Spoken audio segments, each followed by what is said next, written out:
বিএনপির মনোনয়ন তালিকায় নেই রুহুল কবির রিজভী। ত্যাগী নেতাকে বাদ দেওয়াই দলে আলোচনা ও সমালোচনা।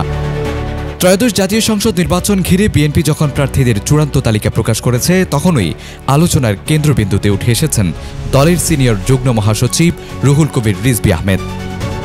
দলের দীর্ঘদিনের ত্যাগ, সংগ্রাম আর রাজপথে সক্রিয় উপস্থিতি থাকা সত্ত্বেও এবারও তিনি মনোনয়ন পাননি।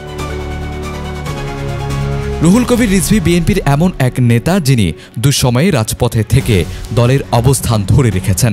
গ্রেফতার, হামলা, মামলার ভেতর থেকেও নিয়মিতভাবে সংবাদ সম্মেলনের মাধ্যমে দলের মুখপাত্রের ভূমিকা পালন করেছেন তিনি। তাই তার নাম বাদ পড়ায় দলীয় মহলে মিশ্র প্রতিক্রিয়া তৈরি হয়েছে।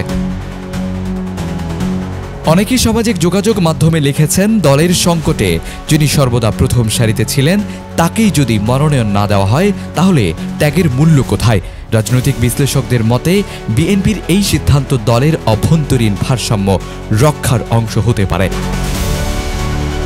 তবে ত্যাগী ও মাঠ পর্যায়ের নেতাকে উপেক্ষা করা দলীয় মনোবলে প্রভাব ফেলতে পারে। বিএনপির দায়িত্বশীল সূত্রে জানা যায়, রুহুল কবির রিজভীকে সংগঠন ও আন্দোলন ব্যবস্থাপনায় আরও গুরুত্বপূর্ণ দায়িত্বে রাখা হবে। নির্বাচনের চেয়ে দলের আন্দোলনকে এবার অগ্রাধিকার দিচ্ছে বিএনপি। তাই রিজভীর অভিজ্ঞতাকে সেক্ষেত্রেই কাজে লাগাতে চায় উচ্চ পর্যায়ে।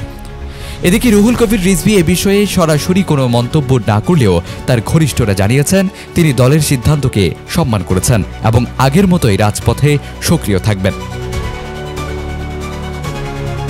রাজনৈতিক বিশ্লেষকরা বলছেন, মনোনয়ন না পেলেও রুহুল কবির রিজভী বিএনপির রাজপথের প্রতীক। তার উপস্থিতি দলীয় আন্দোলনের জন্য এখনও অপরিহার্য। Text report, news Times.